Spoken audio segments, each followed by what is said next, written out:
আসসালামু আলাইকুম। খরশেদা শাক বাজতেছে, এটাকে বলে মেথি শাক। অবশ্য অনেক দিন আগে খেয়েছি, অনেক আগে, অনেক বছর আগে। এতে যখন আমরা ছিলাম তখন এই শাকটা ওখানে পাওয়া যেত। আমার বোনটার জন্য ঢাকার না আমার থেকে পাওয়া অনেক যায়, কিন্তু বুকের আমাদের মধ্যে নড়াইলে কষ্ট পাওয়া লাগে, যায় না।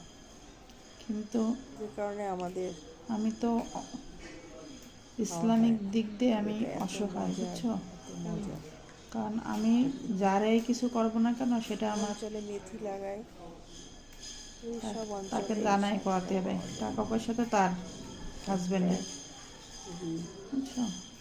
এই যে তোমার মজার টাকা দেবো সে আর কথা আমি এখনো বলতে মজার। পারতেছি না, তারপরে বলতে হবে না, আমাকে খুব বেশি কিছু বলা করতে হয় না, লাগবে, রসুন, পেঁয়াজ আর উপায় কাঁচামরিচ। নেই। এটাকে তেলে ভেজে তুলে রাখবেন, কোনো জিরা ফোড়ন দেওয়া লাগবে না। শাকটা সেও বেছে সুন্দর করে ওগুলো আগে ভাই ধুয়ে দিয়ে অসুস্থ পানি ছিল, ঝরে নিতে হবে।